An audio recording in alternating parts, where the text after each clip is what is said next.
to episode 49 of Squib Kick Radio. I am your host, as always, Elias Powell, and I am joined here with both Riley Pollock and Harry Burton. How are we doing today, boys?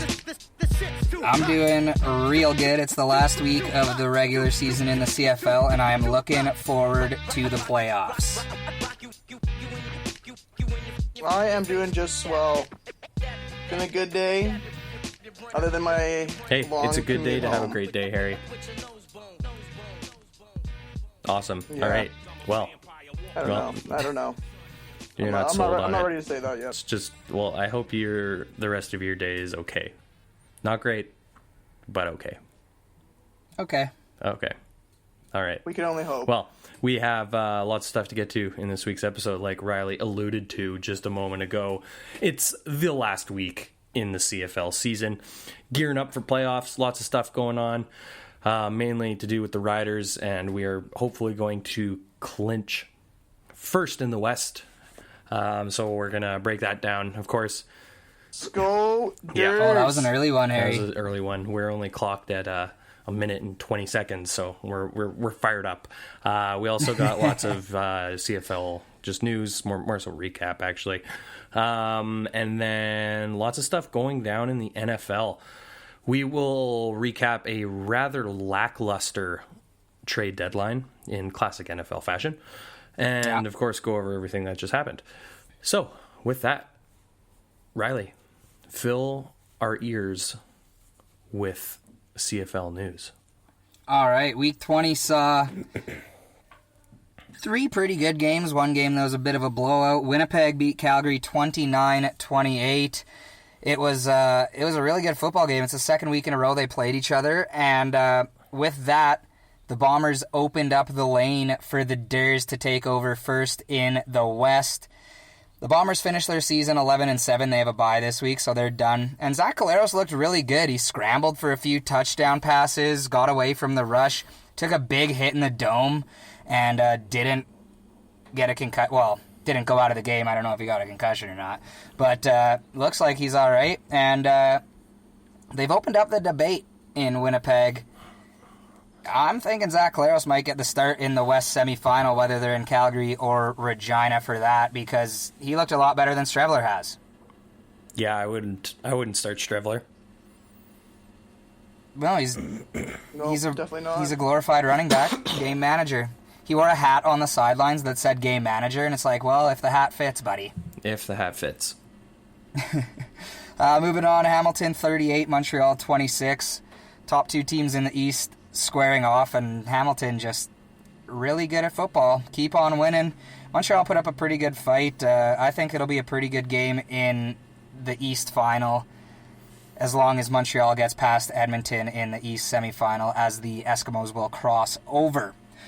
Toronto beat Ottawa 39-9. Three quarterbacks, including Canadian kid Michael O'Connor, saw game action for the Argos, and O'Connor threw a TD pass, and I think it's Dakota Prokop. I can't remember his last name, or his first name, but he was another quarterback that got in. They both threw their first CFL touchdowns to the same receiver, and the receiver threw the ball away both times instead of keeping it for the guys.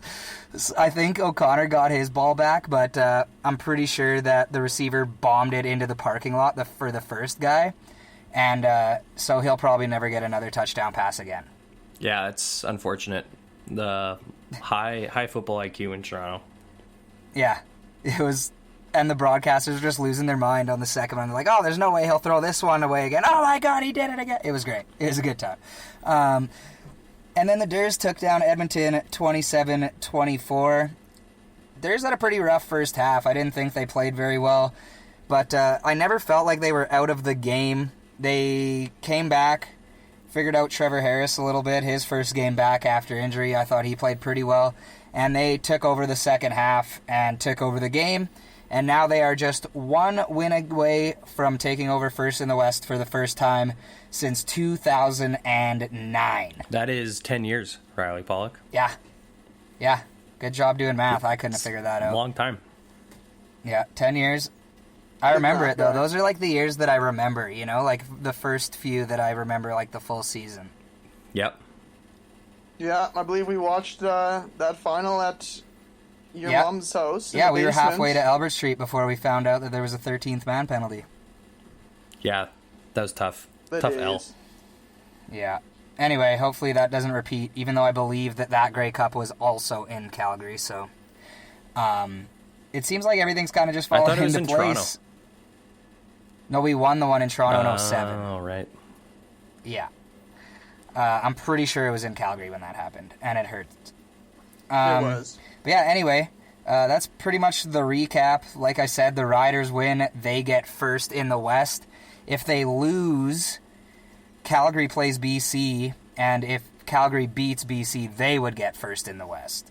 So all the Riders got to do is win. And it looks like Edmonton's sitting a lot of their starters. I don't think Trevor Harris is going to play, so kind of feels like a trap game, but at the same time, I think that those boys are locked in the Rider locker room, and I see them coming away with a win. Which is a great transition into picks. Yeah. Or do we have more news? Yeah, do we have more news? Well, I got a little bit of news. Oh, okay. The CFL Team Awards came out today, which is Wednesday. I'll go through the Riders ones and then talk about a notable omission here. Most outstanding player was Cody Fajardo for the Riders, so he'll go to face off the rest of the West, and then probably Brandon Banks from the East if he makes it that far. Defensive Player of the Year for the Deers was Charleston Hughes, which I think is pretty obvious. Yeah, no surprise there. Cameron Judge as Canadian. I thought he was outstanding this year. If Hughes wasn't the defensive player for the Deers, I thought Judge probably deserved it. Judge played really well this year. Dan Clark, most outstanding offensive lineman. Yeah, pretty big shoe in there. Special teams was John Ryan.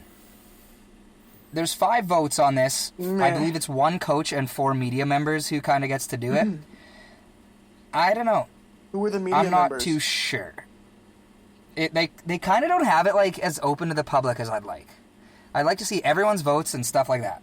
But yeah, it sounds right. Like Brett Lawther, no? Yeah, I would have given it to Lawther. He's been Mr. Clutch a few times this year. John Ryan has kicked it into the end zone more times than I can count on 2 hands when he was trying to pin people deep. I just think Lawther has been more clutch as a special teamer. Yeah, I agree. I don't even think... Yeah, I agree. Like, John Ryan hasn't been a great punter this year. Well, he has the best average. He hasn't been awful. Yeah, he hasn't been awful, but he's got that hometown Regina appeal bias. For him, bias, I think, is the word you were looking for there, Harry. He kicks the hell out of the ball. Well, that's just a given. He definitely kicks the ball the furthest, but his ability to be consistent when placing punts wasn't great. Yeah. Yeah, so overall, meh. But I'll take him any day of the week because it's my boy John. Is that your omission? Yeah. Okay. Yeah. Nice. Anyway, and then most outstanding rookie was Dakota Shepley on the O-line. I thought he was awesome. So, yeah. I mean, I think it'll be Fajardo versus Brandon Banks, East versus West in the final vote. Brandon Banks had a pretty nasty season.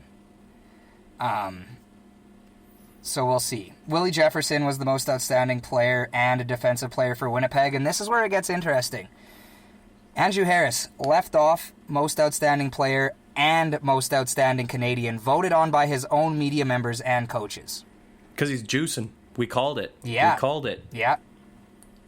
And the thing is that Mike Miller won most outstanding Canadian, and he's a special teamer. And head coach O'Shea had a vote. The guy who does play-by-play for the Bombers had a vote. And then 3 other media members. They both voted for Harris. The other 3 media members, I'm assuming, banded together and were like, no, we're not giving it to him. Because there's people like, Nick Dembski, who probably could have got Canadian. And I feel like those 3 media members probably would have split the vote. So they all decided to just go with this Mike Miller guy who's had a great year on special teams, but I just feel like there's a little bit of collusion so that Andrew Harris doesn't get the award in Winnipeg. I don't mind it.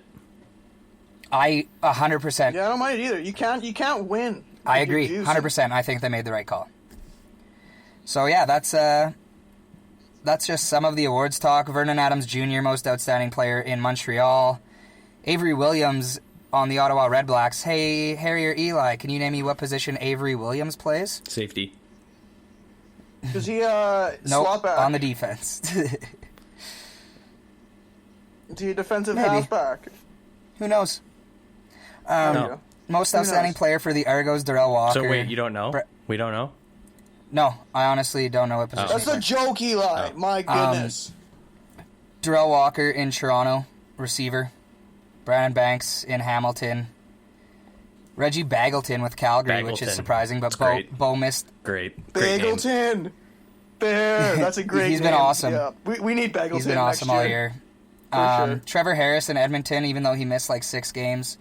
Brian Burnham in BC. See, I think that's the biggest competition for Fajardo. Brian Burnham's been outstanding on a terrible team. He made that one-handed catch. Well, technically didn't make it, but that one-handed catch against the Durs was sickening. Doesn't count. I don't know.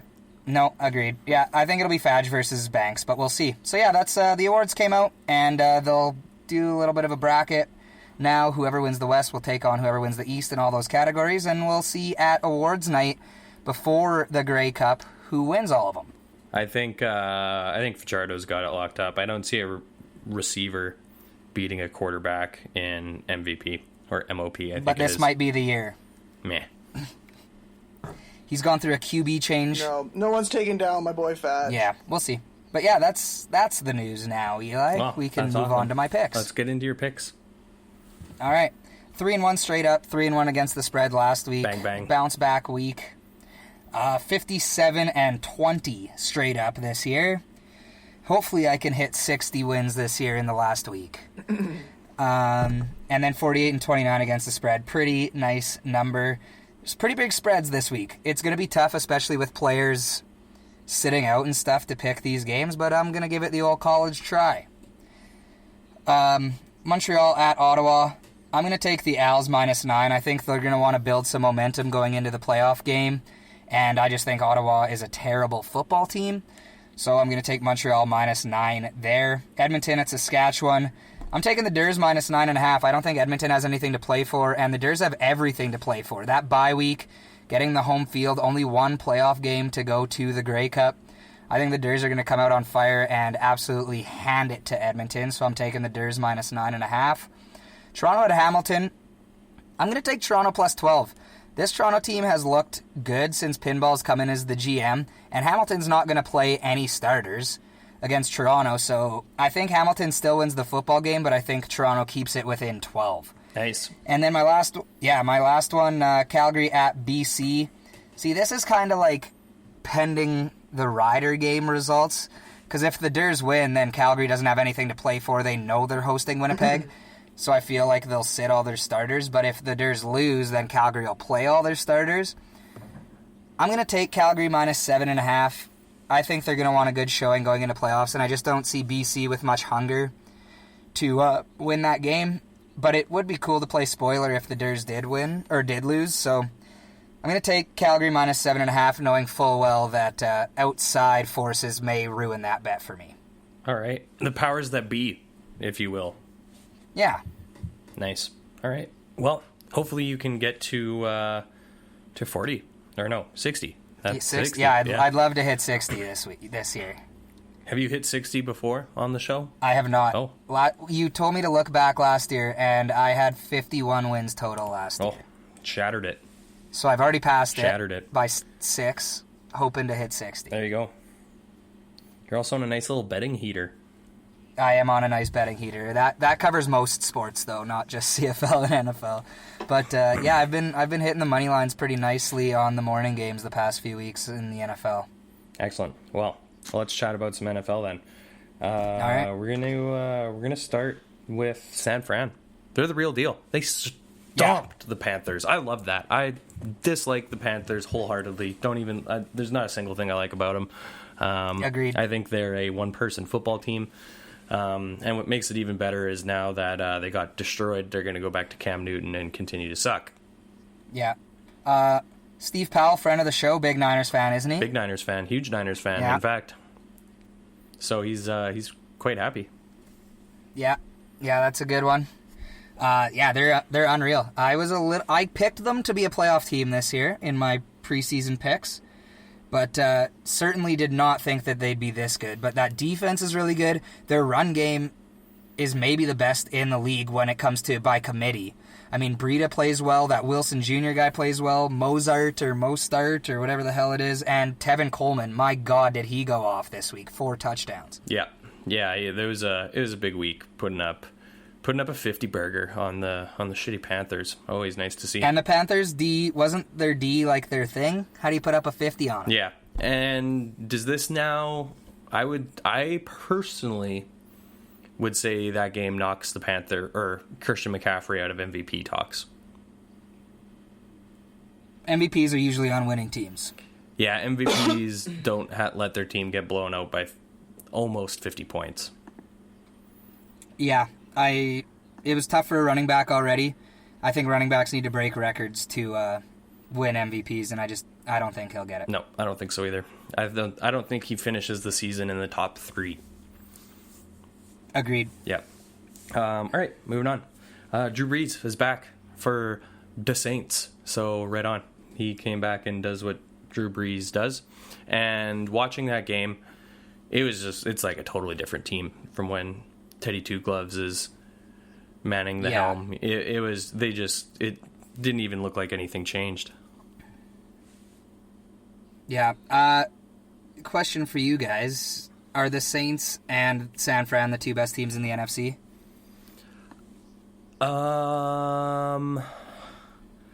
Yeah, I would probably say so. Harry, what do you think on that? Yeah, I think San Fran definite number 1. Not just because they're undefeated, but they just completely destroyed Carolina. And then the Saints number 2.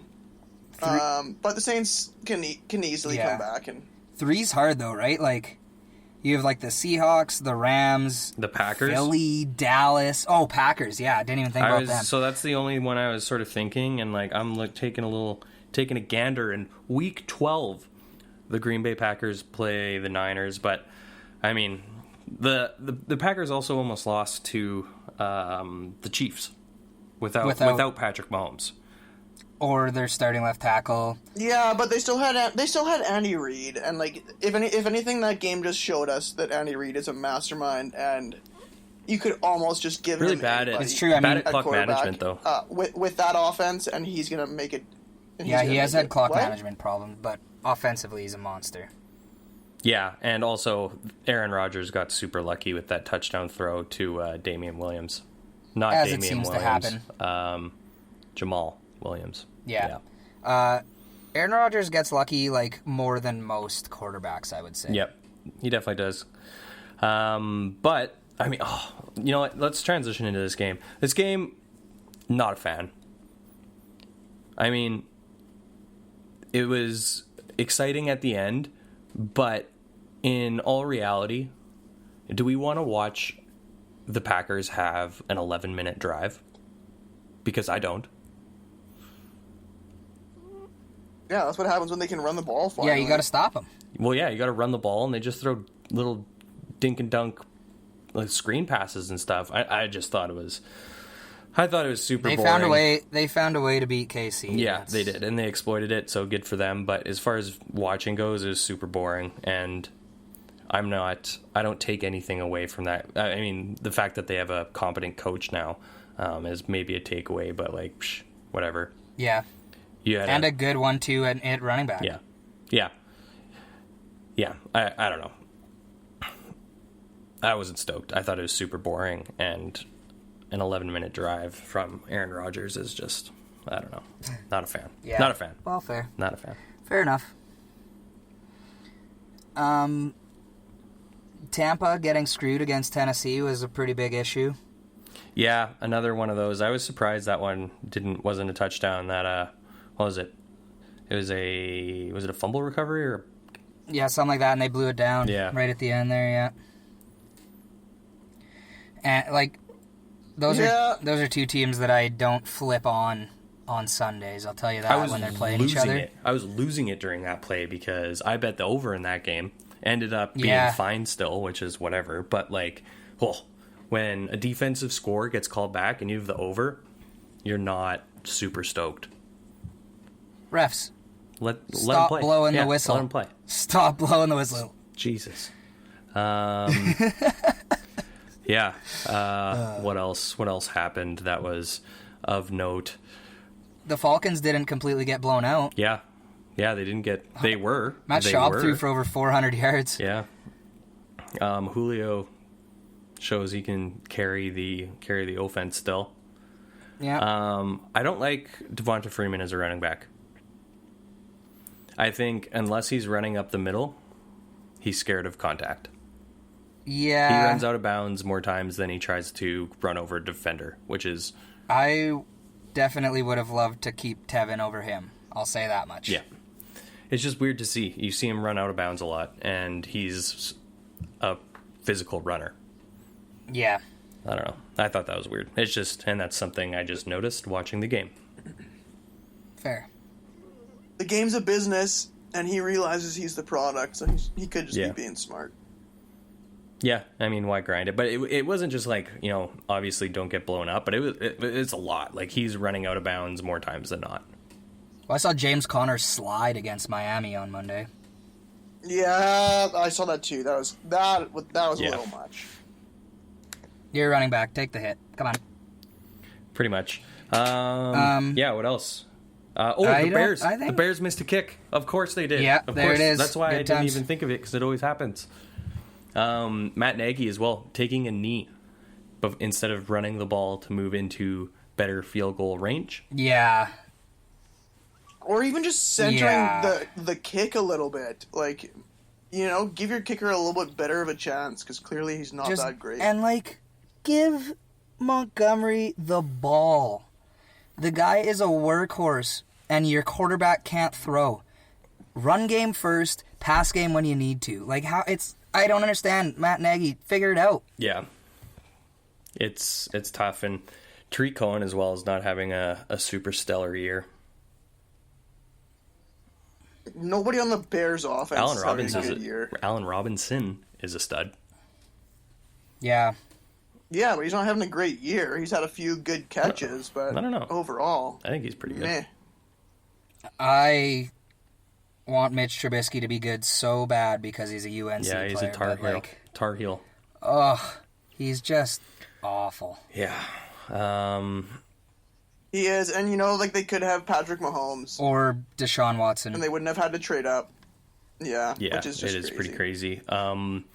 What else do we got? We have the Browns laid an egg against the Patriots, fumbled on 3 consecutive possessions, which was wild. Yeah, that was pretty expected. Baker pitched the ball to a defender. Yeah, that was sick. Yeah, yeah. Chubb had a bit of the fumbles. That huge run too. He had 1 fumble in his up until last week and had 2 in the game. Yep. He had 1 fumble in his career Yeah. until last week and fumbled 2 times in the first quarter. Mm-hmm. Yeah, just got in his own head. Yeah, I mean it was. He's been the best player on the Browns Agreed. offense, though, so, you can't blame him. It was a little slick there at the old Gillette too. Yeah, it was pouring. Yeah, but both teams are playing with it. Patriots didn't have any problems. No, they definitely didn't. Speaking of the Patriots, I think they're going to lose this week. I think you're silly. Nope. I think I don't know. I'm worried about their offense. If I'm a Patriots fan, You think I'm worried about their offense. Bill's not going to be able to contain Lamar Jackson? I don't know. I just think they're gonna. I think it'll be a shootout, to be honest. Well, we'll see, I guess. Yeah. Yeah, we'll see how that one plays out. Trade deadline? Yeah, actually not really lots of stuff. Basically nothing happened.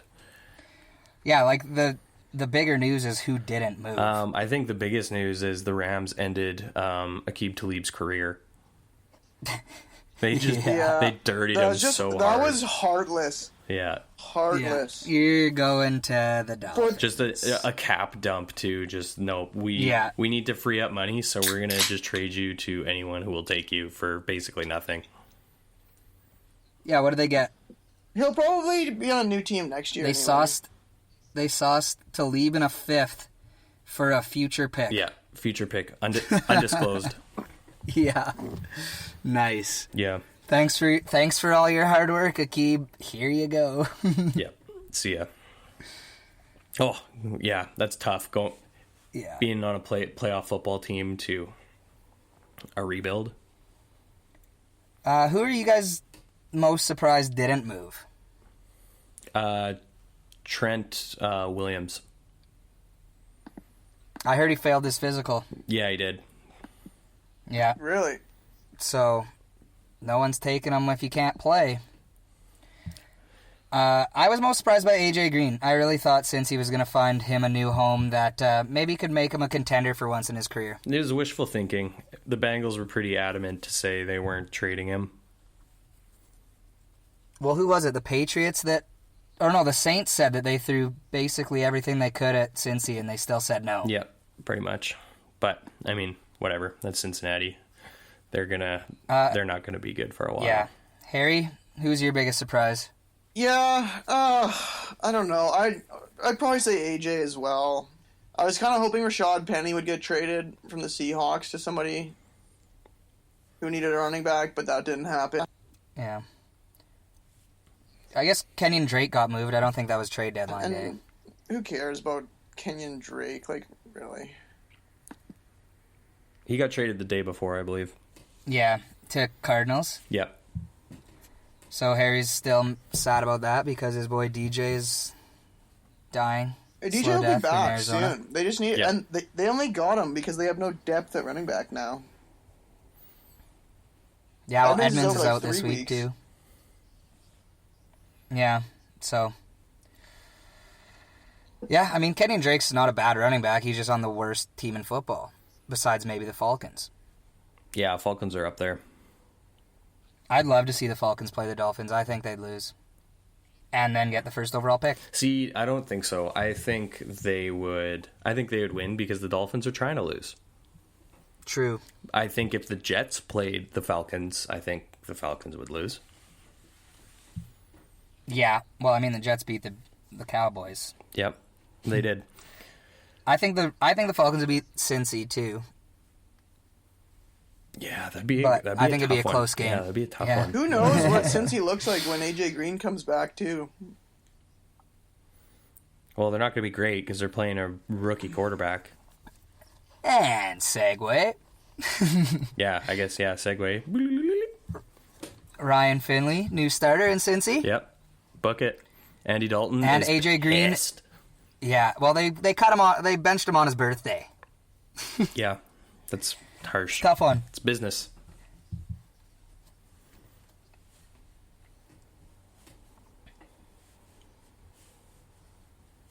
Yeah, and AJ says he's ready to play, so maybe just give him 1 week with AJ and see how it goes. Yeah. Well, AJ came out and said they would not be, they would have won a game if he was playing. So. Yeah, well, probably true. Probably is true.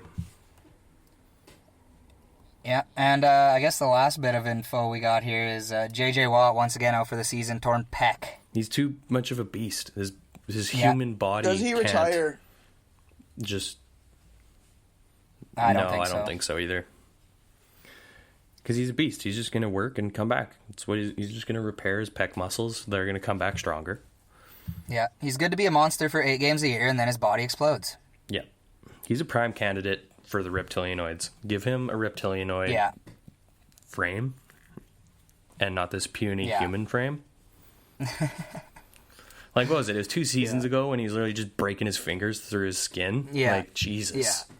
Yeah. The guy's too much of a Reptiles don't have beast, fingers. but wish him all the best and a speed. Reptilianoids do. Fun fact. Well, I think I know a name for our episode. The Reptilianoids? Reptilianoids have fingers. Well, they do.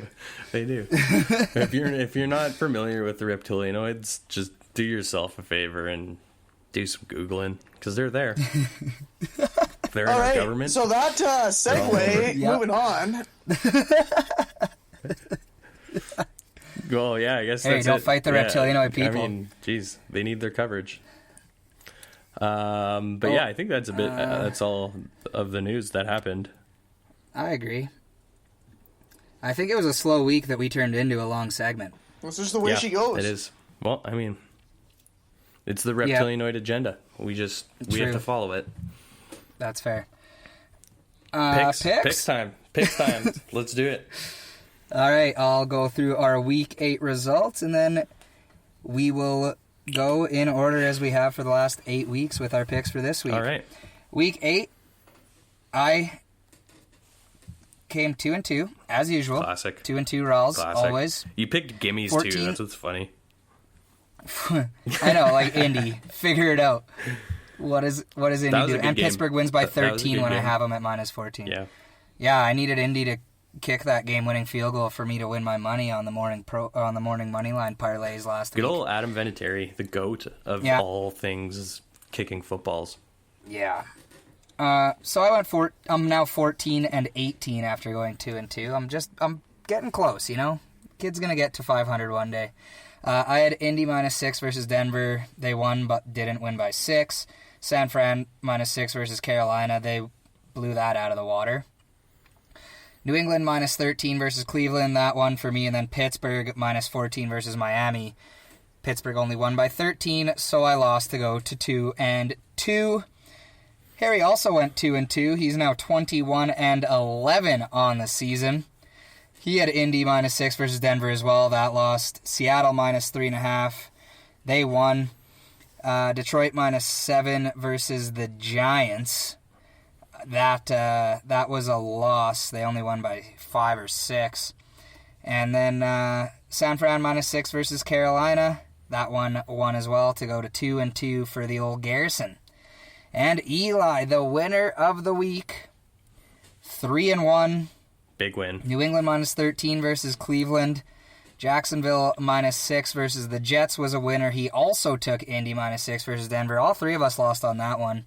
And then you had the Rams -13 versus Cincy, which they won by 14.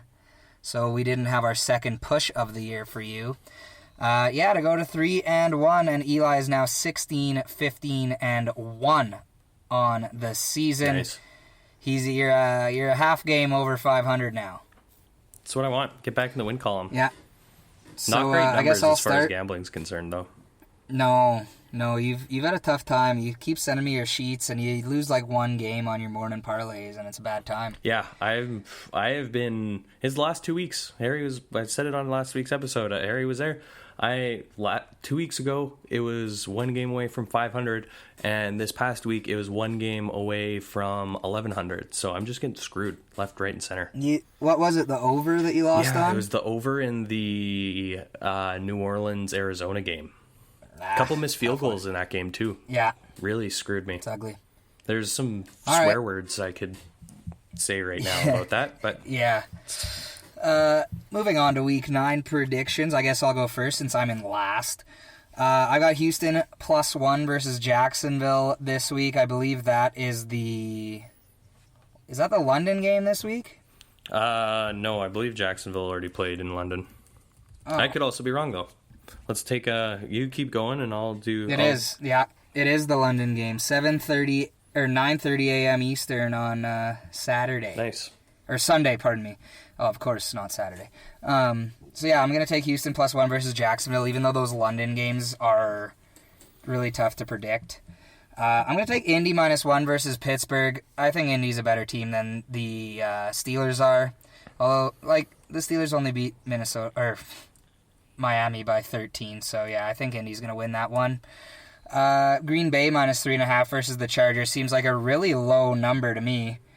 I think Green Bay is going to win by 2 scores in that one. And then Philly -5 versus Chicago. I don't trust the Bears at all, and Philly looked pretty good last week, so I'm going to take them. So to recap, Houston +1 versus Jacksonville, Indy -1 versus Pittsburgh, Green Bay -3.5 versus the Chargers, and Philly -5 versus the Bears. Nice. Yeah. That screams 2-2. Yeah. Yeah, it's going to be pretty 2-2, yeah, I bet. Are we going overall standings, or... Yeah, we're going overall standings. Yeah, then it's me. All right. We got to catch Harry before he doesn't have to go last. All right. Okay, I've got Seattle -6.5 over Tampa. Cleveland -6 versus Denver. I think we're going to get a good bounce-back game from Cleveland. Baker's fired up. Then I've got Green Bay. Sorry, did you say -6? I don't know, did I? Which game? You mean minus the Cleveland one? Oh, God. I'm just going to restart. I just totally blew that. I'm looking at too many numbers. There's too many 6s on this sheet. All right. Seattle, -6.5 versus Tampa Bay. Cleveland, -3 versus Denver. There we go. Then I've got Green Bay, -3.5 versus the Chargers. I think I'm with you there, Riley. I think that's a gimme. Yeah. And then my spicy pick of the week. Yeah. I'm going Baltimore +3.5 over the undefeated New England Patriots. Let's go. And you're taking Baltimore to win outright, aren't you? Yeah, you know what? Screw it. I think they're going to win. Why not? This is the first real football team the Patriots have played all year. This is the first real team. They're going to come out, and I think it'll be a good game, but I don't know. I see Baltimore taking it. All right. That's spicy. I like the spice, Eli. You're always good for one spice bowl. Yeah. If I go 4-0, that's a big 4-0, and it plays great Spice against is always Harry's nice picks, until so the next Harry, day. Take us away. So with that being said, I'm taking New England -3.5 over Baltimore because Bill is the GOAT, and so is Tom. I'm taking the Jets -3 versus Miami because it's a garbage game, and it hopefully should just be an easy win there. Carolina -4 versus Tennessee. I think they're going to come back after a huge blowout loss last week, and Tennessee has Ryan Tannehill starting, so that just says enough right there. And just like I think everybody else, not except Eli, I'm taking Houston +1 versus Jacksonville because Houston is better than Jacksonville. Duh. Nice. Sweet. Well, Survivor Pool then fantasy update. Yep. The moment everyone's been waiting for in the Survivor Pool. Did someone win in the final 3? We have Liam, Justin, and Zach in the final 3. And they all survived to this week. No updates for anyone. We played you. Yeah, we played you all. Liam right took the into our Rams. trap. Liam took the Rams to win. Zach took the Vikings, and Justin, a.k.a. Dolphin Slayer, took the Steelers. He's only picked games that teams are playing the Dolphins so far this year, except for the bye week. So yeah, he stays alive by picking against the Dolphins. It'll be interesting to see if he takes the Jets this week. Yeah, we'll see. No one knows. It's anyone's game, you could say. Anyone's game. We'll see how it goes. All right, nice. Let's do a little fantasy update now. Haven't done it in quite a while. And I believe we probably had a change in the leaderboard since I last did it. So Robbie, friend of the show, Squib Kick alum, is now in first, using his big football brain to do what he does. He's sitting at 6-2 in first place. But there is a 5-way tie at 6-2. So below Robbie is O. Henry, Return of the Juju, my personal favorite, 306 Lit Cobras. Who we beat last week, not a big deal. Yeah, and then Brandon, which is incredibly surprising. Wow. Wow. So, 6-2. Wild. I know. Yeah. And then everyone else's favorite, the Squib Squad, is in 6th place. So, we have some work to do. Yeah, and the thing is that all the way down to 12th place is just 12th place is just one game out of the 8th and final playoff spot. So we've got 12 teams really battling right now for those 8 spots. Yeah, and we'll probably have a bit of a shakeup. We have Return of the Juju and O. Henry both playing each other this week, so that's big. We have, Robbie plays the 2-6, once bitten. Geist shy. Yeah, it's a tough one. It's once bitten, geist shy. Yeah, we don't know. We'll have to. It's a saying. It is. It's a saying, except it's twice Memoirs instead of of a geist in Geisha. the saying. No, it makes a reference to the fact that if you get bit once, you're going to be twice as shy. Yeah. No, I'm saying. And then we're Unless you like getting playing bit. Chelsea this week, and unfortunately she has... That's true. Chelsea has 7 players on a bye this week, and in a 16-team league, you're just not going to be able to replace all those, so I think she might just be taking a knee on this one. Yeah, and then Brandon has family of the show, 306 Niner, Steve, and is Friend projected of to the lose show? by almost 30. Be like family member of the show. Family Yeah. of the show. Well, that's what I said. I corrected myself. So Grave. Steve had a really good start to the season. Yeah, I need an epic collapse. Yeah, he won 2, lost 2, won 1, lost 2. Well, Saquon. when Saquon goes down, you're Yeah. not gonna do well. Yeah, fair enough. Yeah. So yeah, Gravy Field Brandon is probably gonna not do well. So we'll see. We could be in third. We could be literally in third when we next talk to you. So honorable mention to Eric's Ensemble. They got a win. It's rare. Yeah, good for them. Win one game winning streak. I see a lot of L's when we get below 9th. So good on Eric. Yeah. And yeah, that's the fantasy football. It's gearing up. Yeah. Just quick before you say goodbye, next week we're going to have a special 2-episode week because we'll do our episode, drop it probably Thursday or Friday as usual. And then little CFL playoff preview will drop on Saturday morning. We'll have a super special guest. And me and him will break down the upcoming CFL playoffs. So look for our episode on Thursday and then the preview Spoiler on alert, Saturday. I'm not the guest. Nice.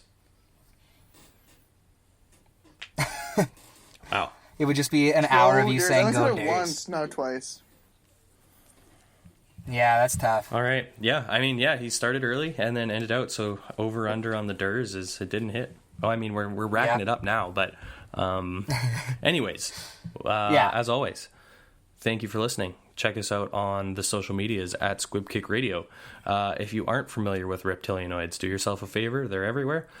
That includes you, Harry, because Harry might be a reptilianoid. I mean, yeah, just false propaganda that they don't have fingers. The guy Clearly, mentions propaganda and reptilianoids Nice try. in the same sentence. Like let's figure that one out. Nice try, officer.